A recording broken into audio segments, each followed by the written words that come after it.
All right, let's get started. Welcome to the April work session. All right. Welcome back.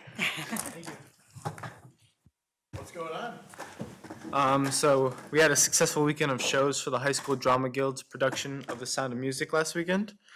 And the Great Valley High School's academic exchange students voyaged to Denmark for the second part of their exchange program. The student body elections were held this week. And additionally, 9 students represented Great Valley at the PMEA All-State Band and Choir Fest last week.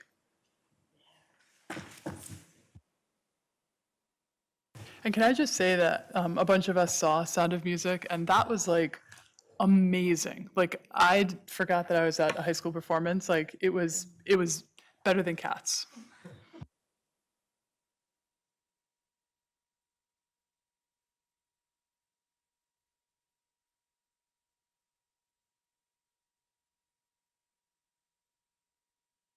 All right. IU report. The board member appreciation dinner was held on Wednesday evening at the Technical College High School Pickering. The student leaders in the Teacher Leadership Academy were highlighted for their project, Where There's a Wool, There's a Way. It really was beautifully done. The team partnered with senior citizens who taught them how to knit baby hats for newborns at the Phoenixville Hospital. Funds were raised through the SIP squad, who sold beverages to fellow students.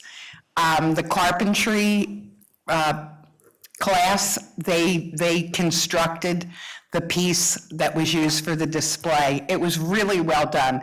And we certainly are fortunate to be surrounded by such amazing young people. All in all, it was a great night.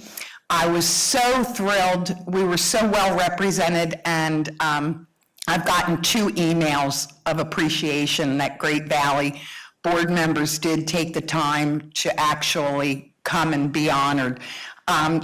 Amy Chain came, Samantha Juan, Stephanie Gunderson, as well as 2 of the Chain children and 2 of the Gunderson children, who were all really well behaved, but it was great as we left. All the kids were looking in the rooms and really curious as to what goes on there. So it was a great night. It's always, always wonderful to be appreciated, and they do a wonderful job. So thank you for the opportunity. All right, thank you. Foundation update? Thank you. Yeah, I'm excited to update the board on some strategic work that's been underway with the Foundation at Great Valley. And also, just since you're giving me the microphone, provide a little bit of an update on some of the business as usual work going on with the foundation. So as you know, we have been supporting the foundation's work to rethink what a strategic partnership between the foundation, the district, and the community could look like. And once we decide what that partnership might look like, set a strategy to go and accomplish it. So this board and this audience will be hearing more about that in weeks to come, but I'm really excited about what I hear the team doing. And in terms of business as usual, the foundation has been in the process of improving the entire venture grant and district initiative work that they do. They're refining the guidelines for venture grants, improving the timelines that grants are requested and served, trying to shorten cycle time between application and approval, add consistency to the approval cycle. And we've also hoped that they can start bringing some of the grant recipients to school board meetings so we can see some of the great work underway by the foundation. And then beyond that, as part of this, sort of strategic partnership refresh, working even more closely with Great Valley management and administration to fund district initiatives through foundation funding that could make a real great impact for our kids.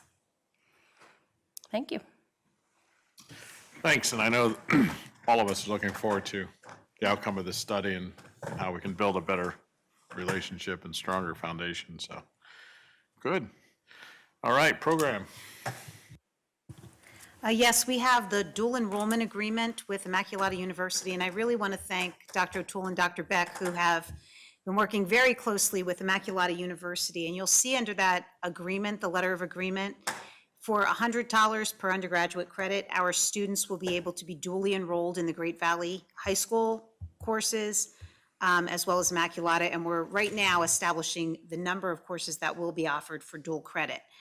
In addition to that, there is the Immaculata Online Scholars Program that, by approval with the student's guidance counselor and Immaculata, the student would be able to also take online courses through Immaculata, as well as the Summer Scholars Program. So there are 50 summer courses on site at Immaculata University that would be open to our Great Valley High School students. So it is really, truly a great partnership, and much more to come. I'm just going to ask you to spend 2 minutes explaining what dual enrollment is. I know it's a question I get from parents a lot, so for anybody that's listening, Absolutely. let's talk about the opportunity. Yes, dual enrollment is exactly you're enrolled dually in a high school course and a college course at the same time. And in the pure nature of dual enrollment, there should not be differing expectations. It's the university and the high school work together to identify the concepts and competencies that the students are expected to meet.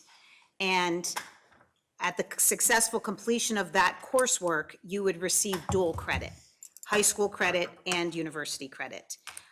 There are tools that are available so students can work with the guidance counselor to identify how those courses would be credited at the university of the student's choice. So you can look and see if you take English at Immaculata University, dual credit, Great Valley High School and Immaculata University, which colleges would accept that English credit when you get to that college. So that's why the requirement to work with the guidance counselors, so that students go in knowing what the expected outcome would be. But the true benefit is, one, you're getting double credit for singular course. But in addition, from a parent's perspective, $100 a credit in high school is an incredible benefit compared to approximately $800 to $1,000 a year later, or 2 or 3 or 4 years later. So it truly is a fiscally intelligent decision, and it really benefits students starting college with undergraduate credits having been earned. So it's definitely a win-win. And more to come. I know Dr. Beck and Dr. O'Toole are working with Immaculata to really maximize that benefit for our students. I have a question. on that. Absolutely. So we've had, in the past, for years, some dual enrollment with Montgomery County Community College, and more recently with Pitt. So how does this interact or not with that? Do those continue? Do those go away? Absolutely. The goal would be to maximize the number of partnerships and opportunities for our students so that as they look into what's available and eligible, but quite honestly, partnerships that are not as solid or that don't prove to be easily maintained will most likely not continue in exchange for example, Immaculata has been very willing to work with our existing staff and to really look. We're rated as a very highly rigorous high school, so not adding additional expectations onto our already rigorous courses is definitely something we're looking at. So we will continue those partnerships that prove to be true reciprocal partnerships. Those that are not as easily maintained or beneficial will most likely be eliminated. Can I, just, and when we eliminate, just to follow up, I assume that's always at the end of a school year, so the absolutely. students are never adversely affected by something they signed up for that goes away over afterwards, because it happens Absolutely. after school, okay. And in the case this year, there was a blip that came to our attention in January. And quite honestly, Immaculata was very willing to take on that commitment that was made to those students, even though the commitment was made by a different university. So So the goal is not to enter into single source partnerships. Absolutely. It's to diversify as much as we can for as much as makes sense, for as many classes as we can find those dual enrollment opportunities. absolutely. Yeah, and the goal also, right, is to, if we already offer, lack of a better word, tiddlywinks through one program, if we decide it makes more sense to offer it through Immaculata, we would do it through them. Absolutely. Keep the program for program. Right. Yes. It's very exciting, and if you remember, our goals at the beginning of the year were to increase our partnerships and that certainly continues to be a goal. The memorandum of understanding with the Chester County Intermediate Unit for Pre-K Counts and Head Start programs, this is an ongoing partnership. In Pennsylvania, the pre-K and Head Start programs are all under a MAWA, which in Pennsylvania are typically the intermediate units. So that is our partnership to build educational capacity as early as possible so they take on the 3 to 5 year olds before we inherit school-age children. So that's the agreement with the IU. And then our monthly enrollment report is there as well. Thank you. Policy. We had another policy meeting on April 2nd at 7:30 a.m. I'll just run through them briefly. Policy 800, Records Management and Administrative Guidelines. Guidelines were removed from the policy and put into a separate administrative guidelines document. Our retention schedule as dictated by law is now included in here. There were no other changes. Policy 801 was Public Records and Administrative Guidelines. No changes were recommended. Policy 817, Energy Management, Conservation and Administrative Guidelines. Again, the guidelines were moved into a separate administrative guidelines document. Specific standards on air conditioning, heating, and lighting are addressed in this document, and no other changes were recommended. Policy 818 is Contracted Services and Administrative Guidelines. The name changed from Contracted Services Direct Contact with Students to just Contracted Services, and we added AGs, Administrative Guidelines.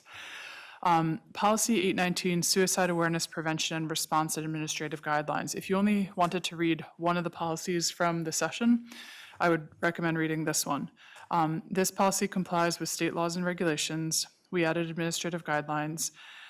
In the administrative guideline, we had a discussion and we changed the title of the paragraph, which was originally titled Methods of Response to Suicide or Suicide Attempt, to Methods of Preparation and/or Response to Suicide or Suicide Attempt. Under Protocols for Administration of Employee Education, we removed references to specific grades. That's because we provide training to staff serving all grades, and this exceeds what the law requires. So normally with policies, we just do what the law requires, and oftentimes the school does more, but in our policy, we have the bare minimum. This is one which we're actually putting in writing and, confirming to everybody that we're doing more than the law requires, and we're sticking to this because it's a matter of life and death. Policy 822, the AED, which is Automated External Defibrillation, and CPR, which is Cardiopulmonary Resuscitation. A change was made in order to say that each team shall have a team of individuals certified in CPR, not just one person. Obviously, if that person's out, then you're out of luck, but now we have a team. And also, we just changed the definition of the AED to make it more clear what it is for people who aren't aware. Policy 823, Privacy of Medical Records, and Policy 825, State Mandate Waivers. The attorney recommended these policies for repeal, as the content of each are addressed in various other policies. Policy 827, Conflict of Interest, no changes are recommended. Policy 828, Fraud and Administrative Guidelines. Again, this is another good one to read. The name of the policy has been changed to Reporting of Waste and Wrongdoing in District Operations, parentheses, whistleblower. Administrative guidelines were added, and this policy is regulated by law. Policy 830, another interesting one, Breach of Computerized Personal Information. A new paragraph was added under delegation of responsibilities stating that employees shall promptly report to the superintendent any breach of the district's computerized data that comprises the security, confidentiality, or integrity of personal information maintained by the district. There's some policies where the nature of what's going on in the field changes so quickly. Right now, anything relating to computer and security falls in that bucket. So I would not be surprised if this has to be revised more frequently than 3 years from now. So just putting it on the radar screen that, the board is welcome to revisit policies at any point. It doesn't need to wait. And if our needs change, let's reflect it in the policies. Our next policy committee meeting is scheduled for Tuesday, May 7th at 7:30 a.m. at the district office. And then I believe that this will probably be the last meeting. We'll play it by ear on the 7th because we have one tentatively scheduled for May 28th, but we may be able to finish business on May 7th. We're not going to rush, but just the way that we scheduled was if we kept on schedule, we thought we could eliminate that last meeting. Questions, comments, concerns?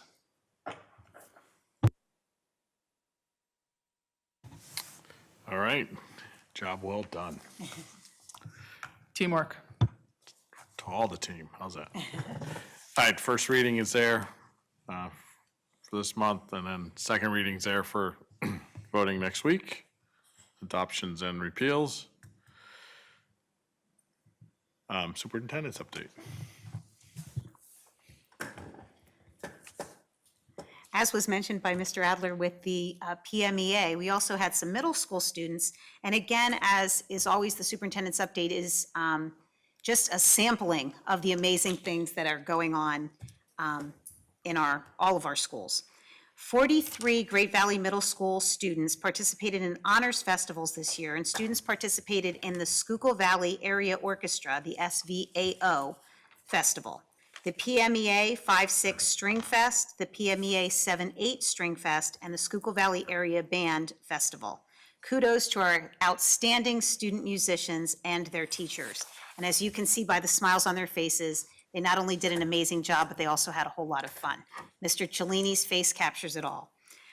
Teaching new literacy skills, Kelsey Brogan, who is our Great Valley High School Library Media Specialist, presented on the topic of fake news to a group of 60 educators at the PA School Librarians Association 46th Conference. Her presentation was designed around fostering tolerance and connection when the digital landscape is designed to separate and pit us against each other. News literacy skills can help us knock down the barriers that block exposure to diverse ideas, beliefs, and viewpoints. We are proud of Kelsey's presentation and the work she does with students on this topic. And I have to say, she is truly doing amazing things in the high school library and for the district as a whole. It was great that she represented Great Valley so proudly. Girls wrestling, student Carrie Wilson placed 4th at the first PA state competition for girls wrestling. Carrie is a junior at the high school, and a huge congratulations to Carrie. Our Great Valley High School girls swim team has 4 members moving on to states. Bella Gilmartin, Alyssa Utek, Max Sullivan, and Peyton Turner posted a school record time to qualify for the 4x100 free relay. In addition, Max Sullivan is competing at the 100 fly and 100 backstroke. So good luck to those girls, and we anxiously await that outcome. Our AP Computer Science students had a fantastic opportunity to visit the Comcast Center in Philadelphia. The students had an opportunity to meet with some of Comcast's technologists to learn about what they need to do to pursue careers and/or internships in computer science, as well as learn about technology developed by Comcast. Again, if you look at the faces of our students, not only did they learn a lot, they had a lot of fun. Our Widener University High School Leadership Award winner, Isabella Buonanno, is a Great Valley High School senior. She was awarded this year's School Leadership Award in a ceremony at the National Constitution Center. The award is designed to recognize high school students in the region who embody Widener's focus on leadership, academic excellence, overall character, hard work, and dedication. So a congratulations to Isabella. Elementary WISE visits, and if anyone has a 4th grader in the district, I'm sure you heard all about this. The Great Valley High School WISE students, that stands for Women in Science Education Club, hosted 4th graders from all 4, God bless you, all 4 district elementary schools for a science day in March. The elementary school students rotated through many engaging science experiments facilitated by the high school WISE Club members. WISE stands for Women in Science and Engineering. I'm sorry about that. And a special thank you to our teachers and our administrators that facilitate this experience for our students. It truly is. Dr. Berkmeyer really works with the high school students. Our 4th grade teachers and administrators make this happen, and it is a memorable experience for both the high school students as well as the elementary students. Upcoming events. Again, if you have time, there is no better way to experience incredible entertainment and also see our children at their best. April 10th, Katie Markley, 3rd grade concert, and Sugartown 2nd and 3rd grade concert April 24th, General Wayne first grade concert. April 25th, the middle school fifth grade parent orientation. April 26th, middle school father-daughter dance. April 27th is the high school junior prom at Chester Valley Country Club and the high school junior prom after party. I was also shared with me that the visitation for the after party setup, I believe, begins at 9 o'clock on April 27th for those in the public who would like to do a walkthrough. They're more than welcome. So just a snippet of the amazing things happening. All right, facilities. You have bids for Charlestown's roof replacement. These are small roof replacements. You see the bids came in, and we're recommending the, I think it's Munn Roofing for $213,000. You also have the bids for the Sugartown partial roof replacement, and we're recommending the bid go to the Ganter contractors for $290,000. You have a license agreement there Chuck, I with. just have a question on that one. Sure. So there are two roofs, obviously they're very different buildings, but would we or did we combine them? Like, would it have behooved us, or do we ever look at putting them into one bid and then get a better deal because some Yeah, contractor gets to do two? They actually tried, but because they're mobilizing into two separate sites, and you have to have construction and stuff and overhead at both sites, it didn't work out. You don't get a better deal by having No. one do both? Okay. No. I saw that the one who won the second one was also bidding on the first, was much They were. higher. Yeah, Yeah. okay. Thank you. But they would have to have two management-type sites and two of everything, because we have a limited time to do the roof. Okay. We have an agreement with the Pickford Run, that's the homeowners association off of Sidley, we have a lease agreement for the 11.7 acres on Flat Road. We've had this lease agreement since about 2000, maybe even before, and we entered into an agreement with the homeowners to develop basically two all-purpose sports fields there. At the time the middle school was being constructed, we virtually destroyed every field in preparation of building the middle school. We, at the time, did not have turf fields. The only fields that remained untouched during the renovation or the building of the new middle school was the varsity soccer field, the high school football field, and the high school baseball field. All other fields got dug up, and it was, had you been here 20 years ago, it was the end of the world because we didn't have enough grass fields for kids to play on. So we came up with an agreement with the Pickford Run neighbors there, so we developed the fields, and we actually used them actively until the turf fields were built as practice fields and things for middle school. We would drive the kids over and they would do. We're recommending that you actually, the agreement runs out this year, we're recommending you actually re-up the agreement for another 10 years because we're not sure what you're going to need to do with the facilities feasibility study. And if anything requires any kind of construction at the middle school, high school site, you will lose fields because there will need to be prep area for the contractors. This costs you nothing other than we cut the grass there once a month, twice a summer, basically to keep it at a, we haven't really used it in 10 years probably, but we keep it at a level where we could restore it back to games or practice situations within a year. So we keep the grass cut. We supply insurance on the fields, which is really just a rider on our insurance policy. It's about a $100 rider. And sure that keeps them available for you to use for practice facilities or whatever down the road. So we're recommending the approval of that. Then just the building use and. Yeah, I'm not sure, we had the meeting on the schedule, we have nothing on the agenda, so you have a game time decision, you could cancel if you want. Does anybody have questions who sits on facilities? I mean, I don't know that we really need to. Does anybody have questions who sits on the committee? Because I don't know that right now we need to have this meeting unless we have any kind of prep or anything you want to do for budgetary consideration. budget's done. That's what I'm saying, like, unless anybody has questions about prep or I anything. don't see a specific. No? Okay, you good? All right, so then let's cancel it for the morning. Oh, go ahead. This is a minor thing. I don't know if this is the appropriate time. There's a sign approaching the high school, which is in really Yes. bad repair. It's a Jim, I'll minor talk to you about thing. that after the meeting. Which sign? It's for the high school, it's on the At the corner. corner of 401 and Phoenixville Pike? Yes. So that sign used to be about 7 feet taller. You know what sign I'm talking about, Jim? That corner sign at the corner there? The blue triangle sign. Until they redid the intersection, we actually installed that sign. It's a very large sign, and it used to stick up, so we could talk about it. There's some issues with permitting and things. I mean, ideally, we'd love to have a electronic sign there that people could read, but that's buco bucks and lots of going through the township, which we're already dealing with them on a few other issues, so, Yeah, I was just thinking like sometime in the next year, if you guys want to talk about it. It's a minor thing. I just didn't know the Can we appropriate time to put mention that on the it. agenda? Because we probably won't meet again at this point until August, September.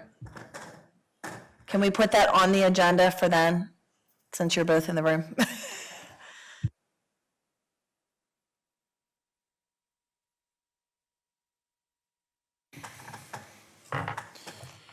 All right, transportation. Contract. we're coming up on the end of our craft transportation contract next year. We're recommending the extension of the contract per basically the same terms.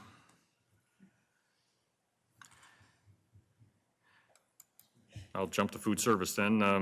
Sorry. You have the awarding of the bid for milk products and beverages. This bid is actually a piggyback bid. We are the piggy.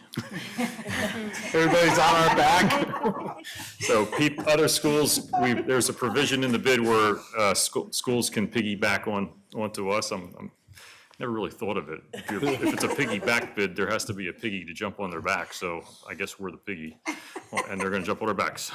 So we have a few other schools. I will also announce in the food service segment that Nicole gave birth to a lovely baby girl on Friday, Josephine.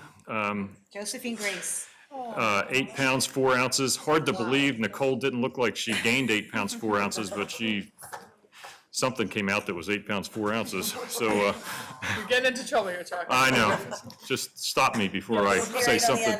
So she was awesome. Everybody, we'll share, Linda will share the pictures with you guys, because if I don't ask Linda to, I will forget. So we sent some pictures around today, in the office, and I did text her today, and they were getting ready to go home. So it's as everyone here knows, I've been warning her for 9 months now. Your life will dramatically change and never be the same ever again. But her and her husband, Alex, they're all excited. And 25 years of no sleep 25. for different reasons. 25, it's like goes on forever. Are you kidding me? Right into finance. Okay.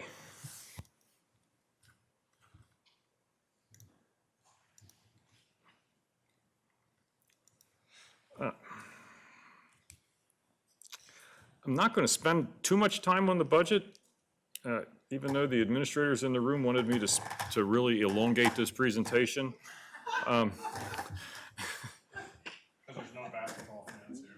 Really, so we can get out of here. This is exactly the same thing you saw. I will jump to the slide you didn't see, which is this one.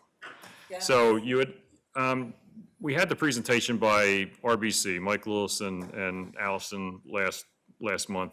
And basically that was to just provide you with some really good facts and a little more detail than you probably needed, but you have it now to think about. So there's a couple options, and I just labeled these options A, B, and C. You can pick whatever number you want, in between, above, below. Nothing is an option too, if you want.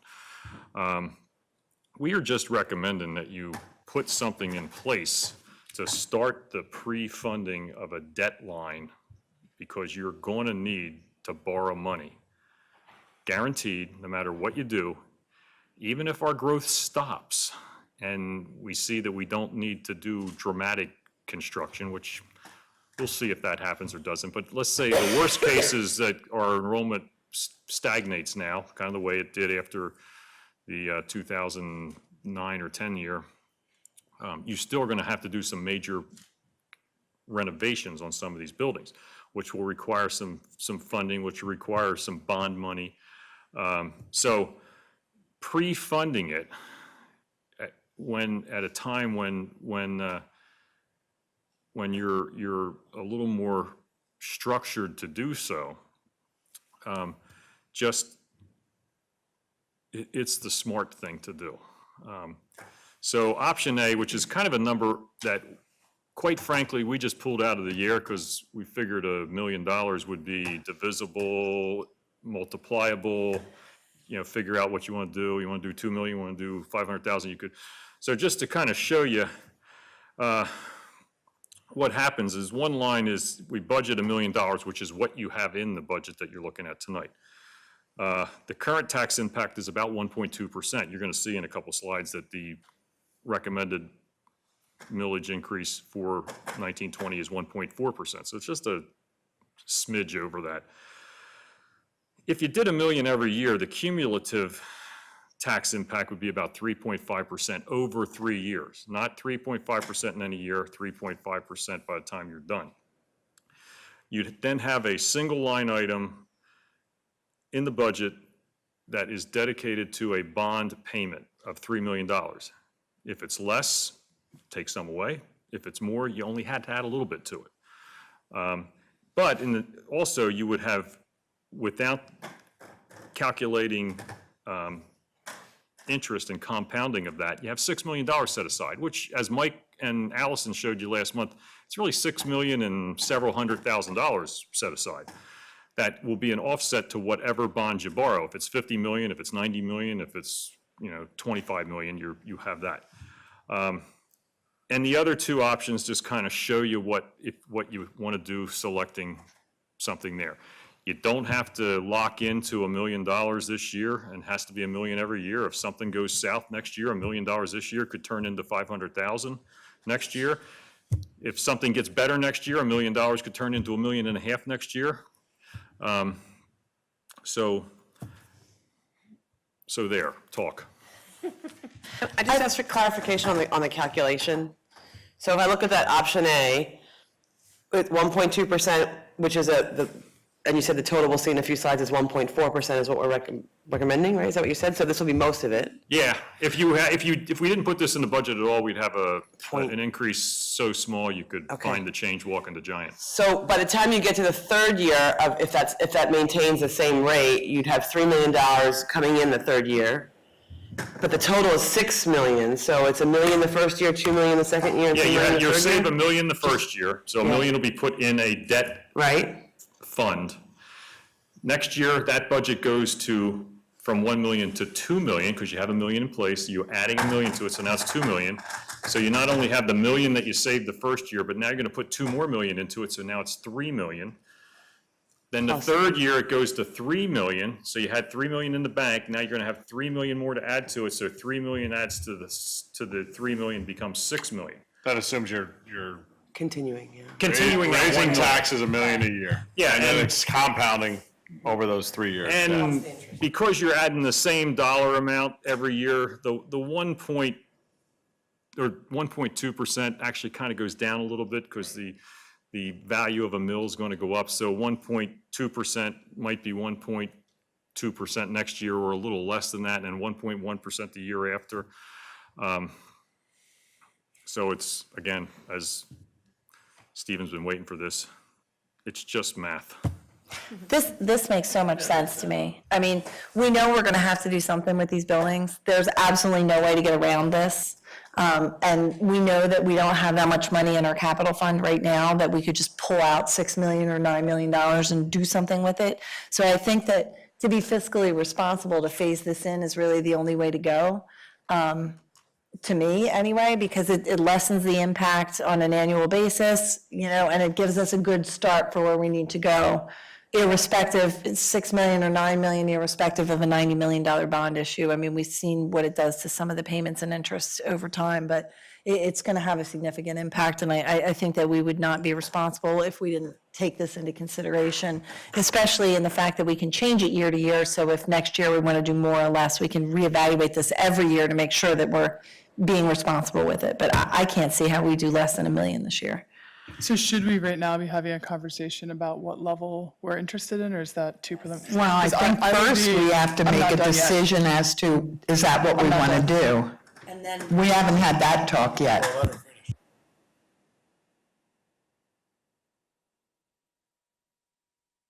So I'm going to suggest that and I know we're not like voting necessarily on this, but is anybody not in favor? Is there some piece of this that I'm not seeing to put some kind of money into the phase-in of future debt? Is anyone against it completely? So if there's no one against it, then I can say that we're in favor for it, yes? So then where are we talking money-wise? Because it could be any of these numbers or any other number. I'm in favor of option C. Option C. So go ahead. Chuck, for his recommendation, you put these 3 things out just to put 3 out, but based on your knowledge of what it would take to get the bond and what we know the building's gonna cost way, way more than any of that, but what would, if we do a building, right? But what would you recommend based on your knowledge of the budgets and It's the process? and really the- up to your appetite for a tax increase. I'm the wrong one to ask. I'll be on a fixed income next year. What if we do a senior center in a new building? I've been saving my 3 minutes up for 38 years, so They're not cumulative there, Chuck.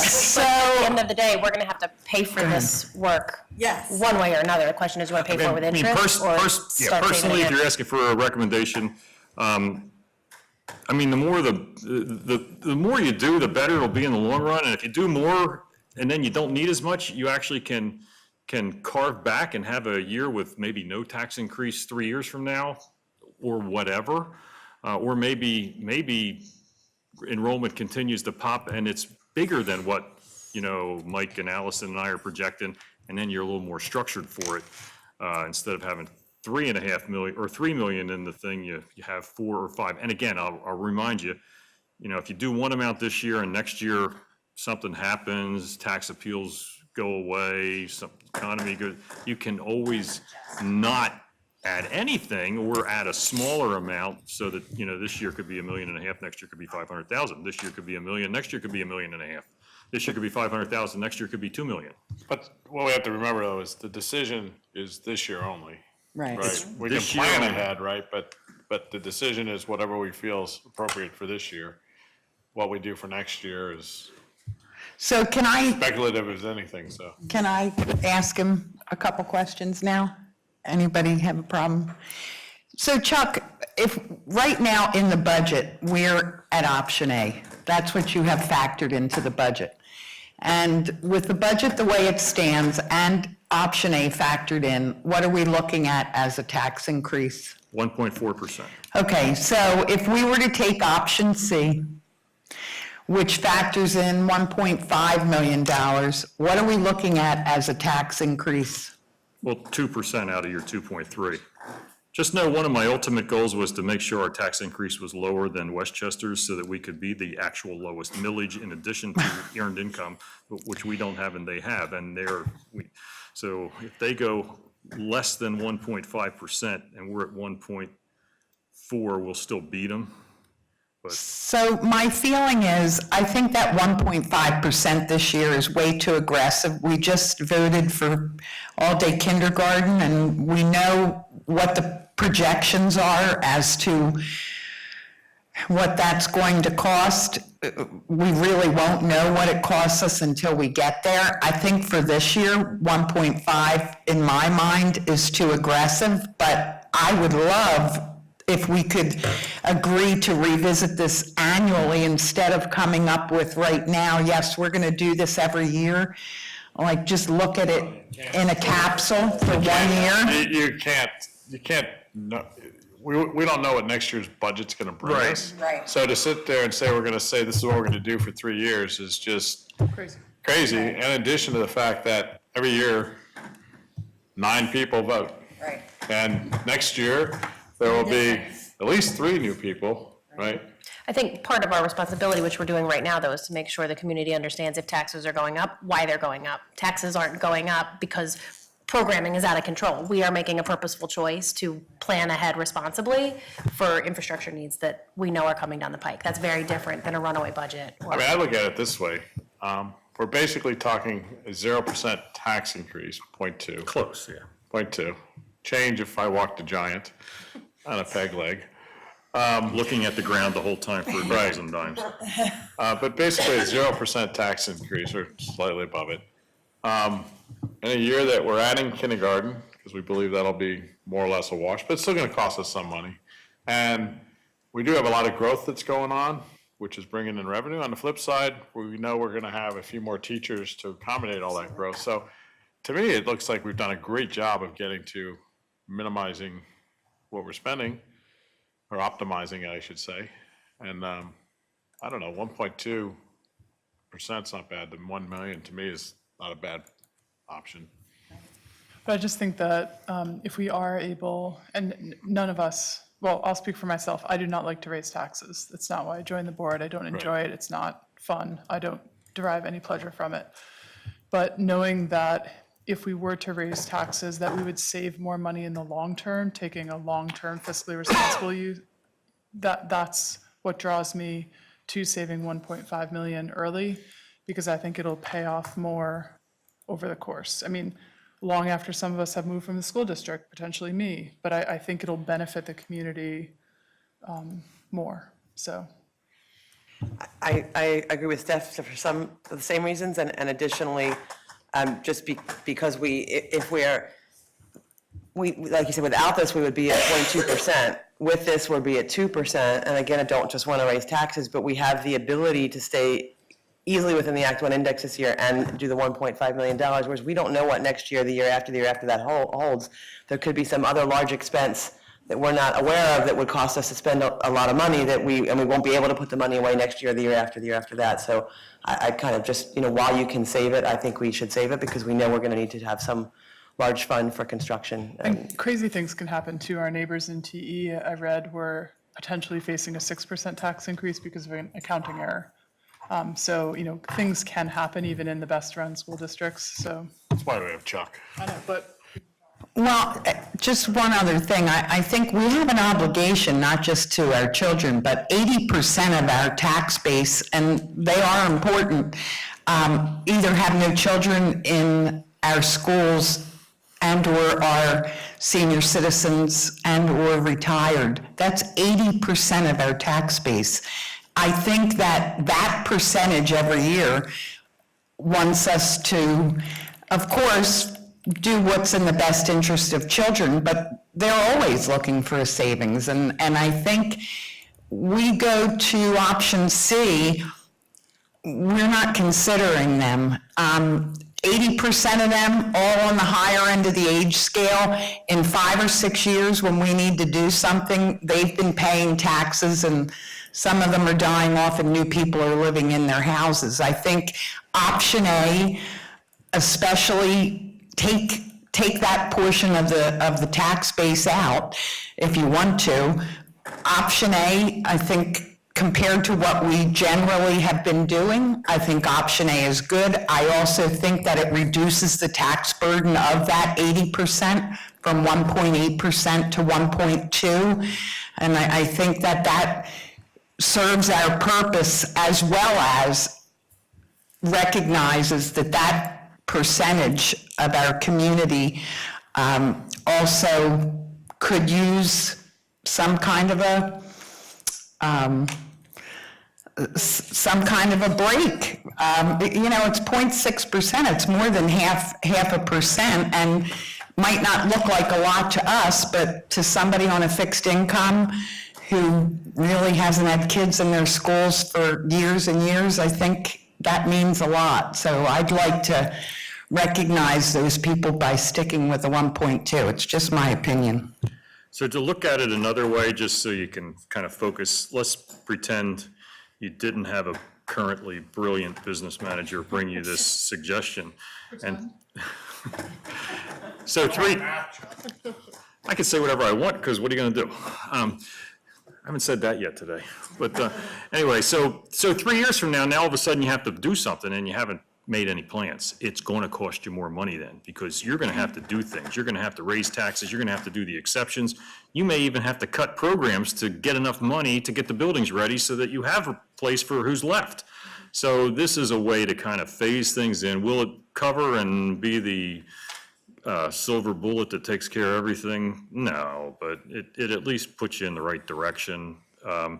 You can't go wrong with it. You can always go backwards on it in the future if something goes south. If we have another recession, you can say, well, not only can't we do this, I got to take it out of the budget. You can do that. I don't recommend it, but you have all those options. I mean, that's essentially what this is. I mean, we can talk about what it's going to be next year, the year after, but that's not the decision this board's making for the budget this year. We're looking at what we're going to take out and add in. Next year, the years later, people can make decisions, you got flexibility. I mean, I think there's some level of prudence because, you can look at times, I know when, members of this board have been in significantly leaner times, how draconian cuts can be when there's cash calls for, multiple millions of dollars for things that were unexpected. I know, we haven't obviously been, funding our capital reserve either. I don't know, I'm kind of like with Ellen on this one, more of option A, instead of going all in, so to speak, prudently making some decisions without creating significant pain for people, because again, this is more money that we're being taken out of people's, paychecks. Fact of the matter, it's a tax increase, no matter how you cut it, whether we're taxing now to spend in the future. But to take the sting out, the present value of today's dollar is going to always be more than it is 3 years from now. So, I mean, I think, prudence kind of dictates the right decision and setting aside some money to build that up and phase it in. So from a budget point of view, just so we're clear, nothing really has to be decided until we vote in June, correct? Other than the preliminary budget? Chuck, just to be clear to this option A, you said it's already in the budget we've been discussing for the past couple months? Yes, well, it's been in the budget since last month. We At talked that about dollar it value? Huh? At the $1 million value? Right. Option A, okay. Next two slides or last two slides, right? This, yep.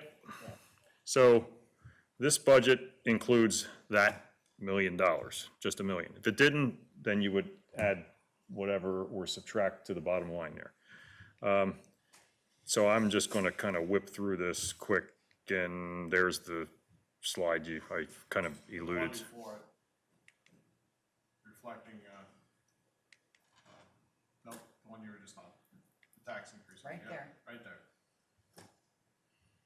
The 1.1 million. Well, no, this just shares with you. You could go to 1.9 million. That's what the whole, the index is. You're only Right. going to really need to go to 1.1. That's what I'm saying, the Yeah. 1.1 million is the million included already. Yes. So the 1.1 million up there that's in a letter, or the yellow letters, 1 million of that is the set aside for the future, is what you're saying? Yeah, and right? quite frankly, to be honest with you, if you chose to eliminate that million, I would just say you might as well just go to zero then. I mean, I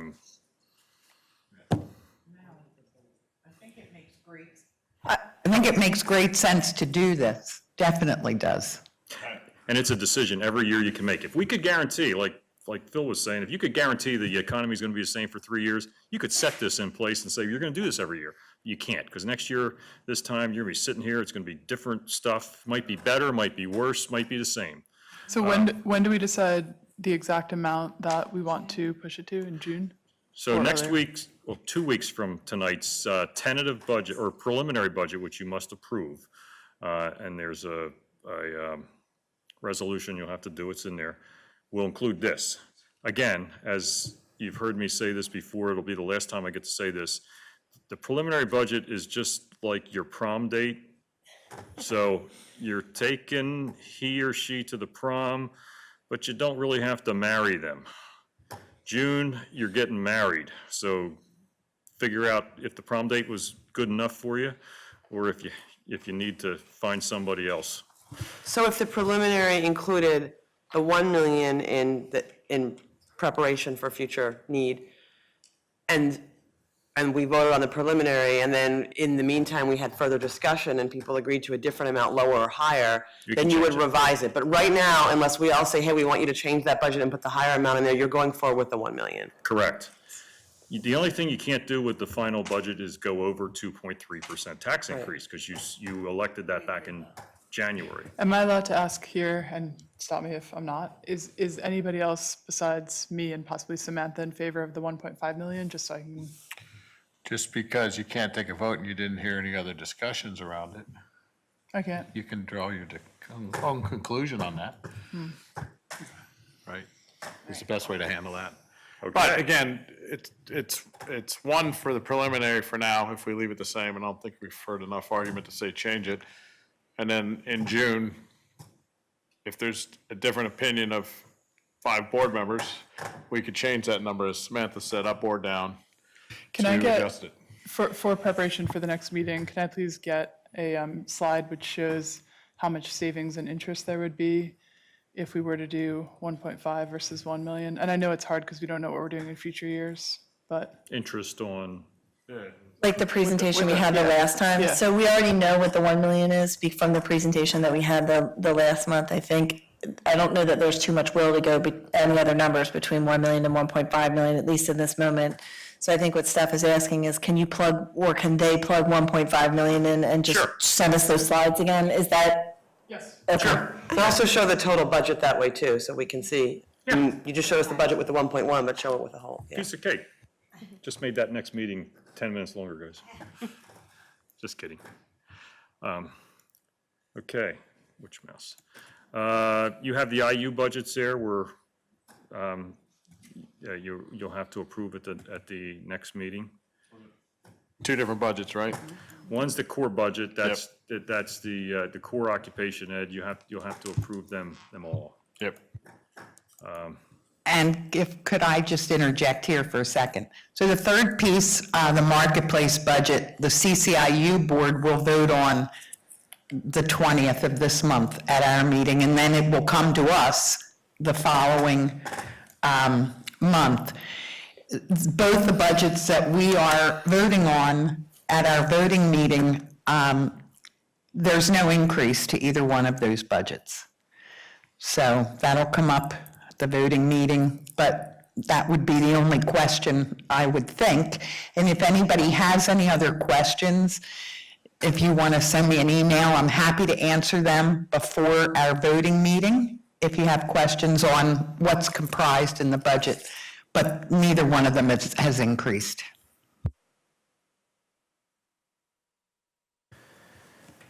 The next thing is we're recommending a 5-year contract with Decision Insight. They are the demographic company that Schrader has brought, and originally they proposed a year.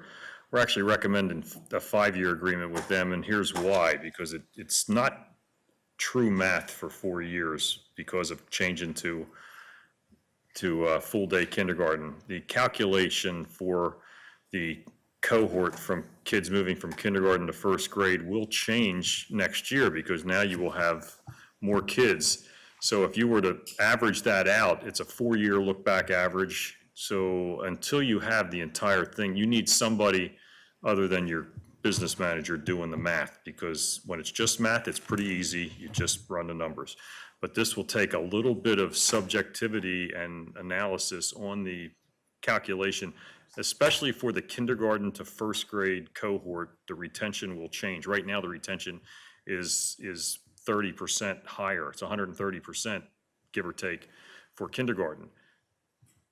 That should change with full-day kindergarten, because now the charter school kids, the kids that are going to other full-day programs, will be coming to you. So instead of 250 kids, or 60, whatever we have in kindergarten this year, which would convert to 320 next year, you should have 310 converting to 320, or 300 converting to 320, or 320 converting to 320. You need to have at least 4 years of data. So in year 4, when this is done, then you can go back to just math.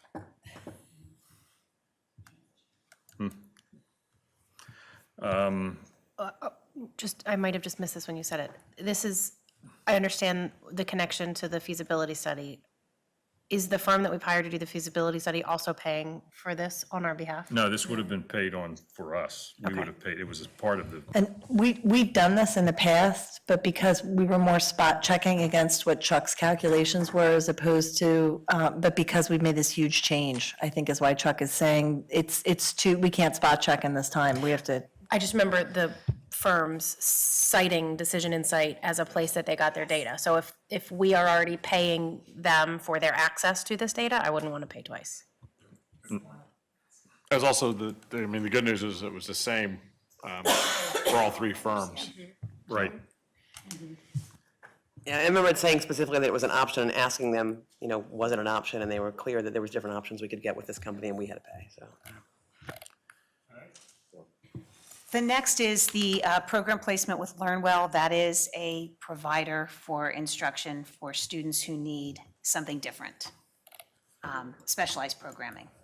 The school-age daycare provider, this was formerly, this is a new contract, this is formerly what we used with Warwick.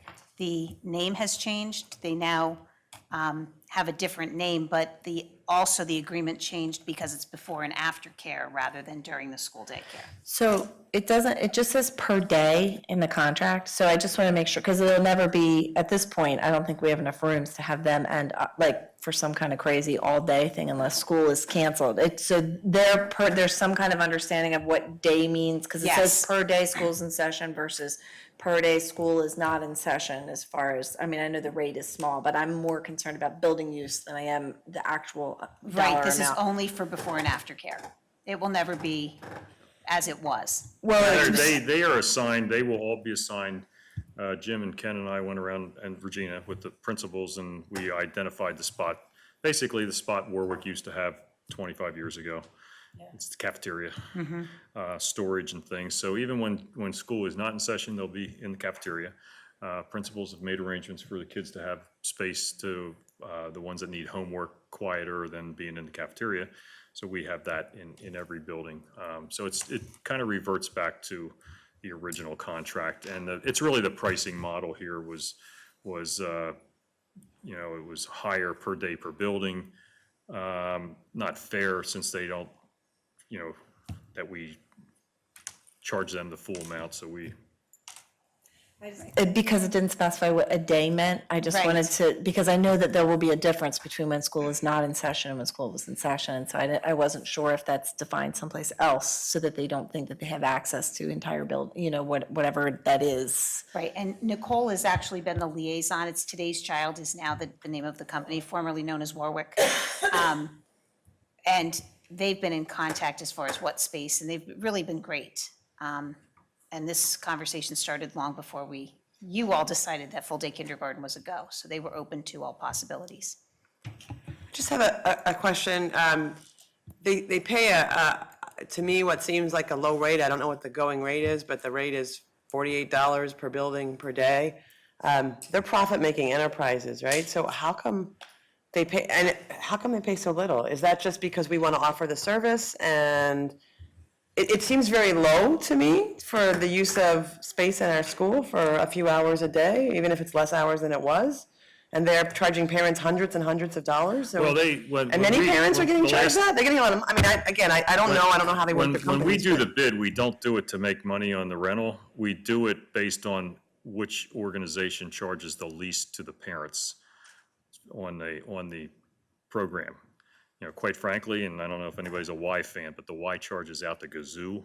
They wanted to push in here, and so when we went to a bid, we said our evaluation would be based on what the parents pay, not what we get. What we get, we just calculate that out a little bit later, trying to not overcharge so that the parents go up. We could charge whatever you want, it's just gonna get sent back to the parents.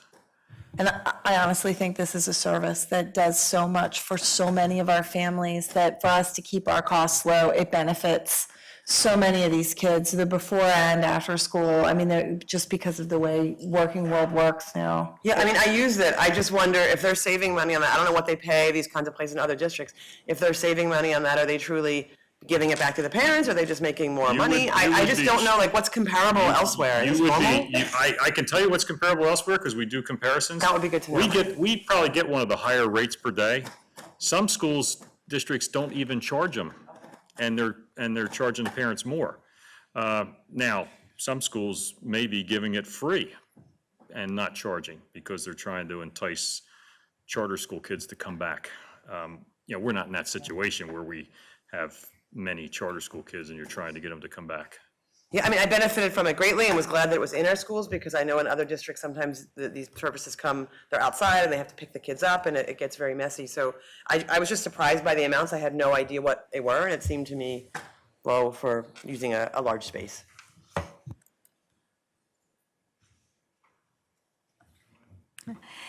The Student Assistance Program with COAD, that is the partnership that we have offering supports for our students. We have increased our supports. This is in the area of mental health provision as our need continues to increase. And more conversations regarding the need and how we're going to fill that need will continue. But that is the agreement. The increase started in March, so you'll notice that in the agreement where we added another day, especially at the elementary schools. The acceptance of the donation from to Sugartown Elementary School. This is for Field Day T-shirts from Willistown Police Department. And I have to say, our partners throughout the district are completely amazing, both in willingness to contribute monetarily as well as staff, any supports that we need. They've been incredible partners. And that's all of our municipalities. So it's so appreciated. And then the monthly reports are there. The monthly report's not there, I noticed. I forgot to put it up, so I apologize. I'll have that up tomorrow morning. I was going to hurry and put it up, but you didn't talk long enough. Well, I can see why you're being replaced. I don't know, I'm really gonna miss them, I gotta tell you. You're not going to get blunt, frank answers right away. All right, any other items? All right, any other committee reports? All right, the board agenda's there. Board comments, committee reports and board comments. I'll make a board comment. You missed Is this it. the place? No, right now, yeah, Study committee reports. yeah, Later. go for it. No, Just, Todd. as a member of the public, I attended the instructional technology meeting that was held at 5 o'clock. There were several members of the public there. And I thought it was a really interesting discussion of world languages in our middle and high schools. And I understand there will be a report from the committee at an upcoming meeting. And I look forward to that report and to more discussion among the board as to what we learned, and certainly probably more questions. But I just thought it was really interesting and wanted to make sure the public was aware that happened, and that those meetings are open to the public, you know, if there's future meetings that have topics of interest to them. So thank you. Ready for mine? Never. Sorry you missed. So I attended the NSBA National Conference last weekend in Philadelphia. Great Valley was a presenter on 2 issues, and I was fortunate enough to see the second presentation as well as some other things that were available for professional development. It was well-attended. It was really a great show.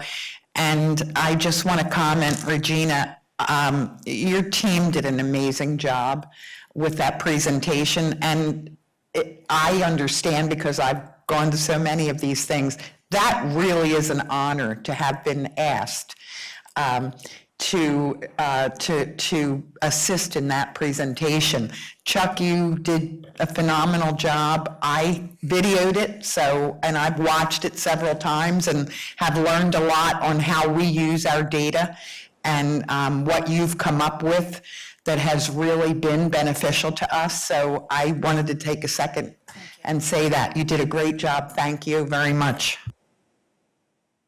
And you're going to share that presentation to all the board members? Yes. Thank you. All right, any other board comments? All right, draft agenda's there for next week's meeting. Open the microphone up for anybody in the public who wants to speak. All Can I right. speak from here, Chuck? Quick question. I know it kind of came to me. if we set money aside for this kind of like phase-in for, I guess, the bond issuance or whatever, if we reserve these funds and, 3-4 years from now, I realize I didn't need that much, I mean, can we kind of redesignate that money and spend it elsewhere? Yeah, In yeah, a sense, we're not locked in specifically to use it solely for this particular purpose, right?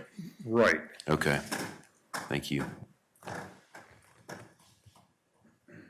That was actually a good question. I didn't consider that, but because there are some times when we do that with money, we can't, it's designated. Am I wrong? Well, I mean, you're gonna have it as a reserve, okay? So you'll have $6 million, let's say, if you're stuck with $1 million. At the end of 3 years, if there's no bond issue, the $3 million line item, you can do whatever you want with. The $6 million, you will be semi-restricted in it, but it'll be capital or debt that you can deal with. So then you could just use it in our capital reserve fund if you want it. I am really I promise urging you you we can not to spend do it. anything in the capital reserve unless you don't need to. Because, it's gonna be for the bigger savings is reducing the debt number. And this will actually help you maintain your AAA bond rating, things like that. But Chuck, if for some reason, some really crazy thing happened and we didn't need it to reduce the debt, the bond debt, we didn't need to issue it, we have enough capital stuff in that 10-year plan that we can spend $6 million. So either way, whether it's capital or whether it's the more important piece of reducing the bond debt, the capital budget can suck that right up. Yeah. Any other comments, questions? All right, board met in executive session beforehand to discuss some personnel and legal matters. Harry is out on business.